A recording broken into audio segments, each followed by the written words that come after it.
איך נראים המועמדים לראשות הממשלה כשהם מופיעים בטלוויזיה? הנה אורלי וסרצוג-רביד, יועצת תקשורת ומומחית שפת גוף המכללה למנהל. בוקר טוב. בוקר טוב. אהלן אהלן.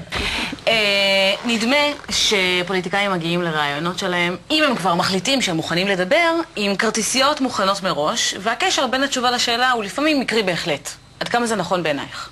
נכון מאוד, אני קוראת לזה שיטת הצטלה, באים כל מיני רעיונות, כל מיני ציטוטים, כל מיני דברים שרוצים להגיד, אבל בעצם הפוליטיקאים מגיעים לא מוכנים לרעיון, הם מגיעים בעצם עם חוסר ידע בסיסי באיך להופיע. בואי נראה קטע מהשיחה אתמול של ציפי לבני עם ניסים משעל באולפננו הקטן, בבקשה. הישג בולט אחד שלך. כן. משהו שהשאיר חותם, אתה יודעת, שנגיד, נלחמת עד הסוף על משהו, לא מצאתי. אתה יודע, לא חיפשת באמת. במהלך תנחי אותי. בשמחה. במהלך כל השנים, מאז שנכנסתי לפוליטיקה ואני שרה בממשלות ישראל משנת 2001, בכל נושא שהיה חשוב לישראל, כל אינטרס ישראלי, העולם אימץ אותו בעקבות פעילות שלי. תני לי הישג בולט אחד שירשם באמת, אתה יודעת. אבל תן לי להתקדם. בבקשה. מה לא בסדר בזה? הוא נותן לה במה, אומר תגידי מה ההישגים שלך, במקום להגיד תודה רבה. ההישגים שלי הם 1, 2, 3, 4, בצורה קצרה, ממוקדת ועניינית. מה שהיא עושה זה נותנת מסר מאוד מסורבל, כבד. היא לא מגיעה לעיקר, והוא עוצר אותה פעם אחרי פעם. אבל זה בגלל שזה הוא. אבל ברגע שהשאלה מנוסחת בצורה כזו של אני לא מצאתי אף הישג שלך, אולי את יכולה לחנך אותי, יכול להיות שפה מתחילה הבעיה, הם כל הזמן נמצאים באיזושהי מין מגננה, ופה מתחילות להתבלבל המילים? תראי, הוא מראיין מאוד קשה. הוא לא מראיין קל, קשה להשתלט עליו, אני קוראת לזה להשתלט, ואני טוענת שלא צריך להשתלט. הוא מנהל פה את העניין. יש שאלה, תעני. הוא עושה לך זאת אומרת, לציפי לבני הוא עושה שירות נהדר. הוא בא ואומר, תראי, לא מכירים אותך בציבור. את קצת חיוורת. תגידי, את בעצמך, תהיי מליץ יושר של עצמך. אז כאן המקום לענות, כאן המקום להגיד, אלה ההישגים שלי, ויש לה הישגים, את השרה, גם שרת קליטה, גם שרת החוץ, גם שרת החקלאות, היא אבירת השלטון המקומי, היא עורכת דין, יש לה רקורד מאוד מרשים. למה הוא לא בא לידי ביטוי? האם באמת מועמד יכול לדבר על דעת עצמו, או שיש לו איזשהו יועץ תקשורת שמכתיב לו מה שהוא אומר, וזה גם מה שגורם באמת למסרים המסורבלים, כי הם לא בדיוק תואמים את השאלות, או שאין להם חשיבה עצמאית? בהחלט תשמעי. את באה מוכנה, אין כל ספק. יושבת לך יועץ תקשורת ומערכת שלמה שאומרת לך מה להגיד, אבל לא איך להגיד.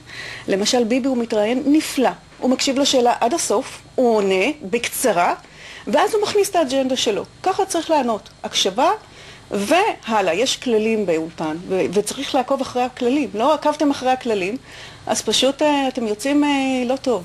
יוצאים לא טוב בתקשורת. איפה אפשר ללמוד את זה? מכללת ויצו? לא, לקחת אימון, בהחלט. אני בן אדם שמאמן אנשים איך להופיע בתקשורת, ועובד איתם בדיוק על זה. קיבלתם במה, שואלים אתכם שאלה, תענו, מסר קצר, ענייני וברור.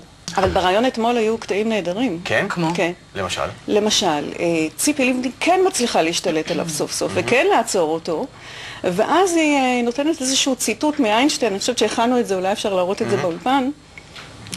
יש? לא, עדיין לא מוכן. אוקיי.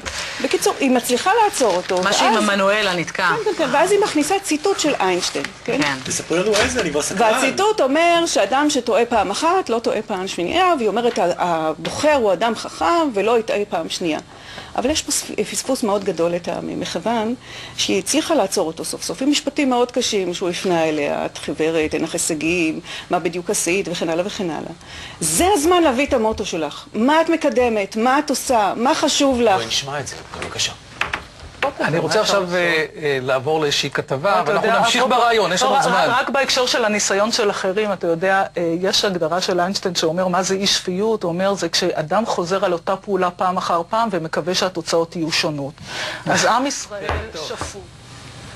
אוקיי, תגידי, למראיין כמו ניסים משעל, שברור שהוא איננו מחבב את הפוליטיקאי הנקרא בדרכו, שווה לפוליטיקאי ללכת בכלל באופן עקרוני? זאת אומרת, לאיזה פוליטיקאי כדאי להגיע לאולפן הזה, ולאיזה כדאי לוותר וללכת לתוכניות יותר רכות, כמו תוכניות בוקר למשל? אנחנו הזמנו, אוקיי? אז קודם כל לא לוותר.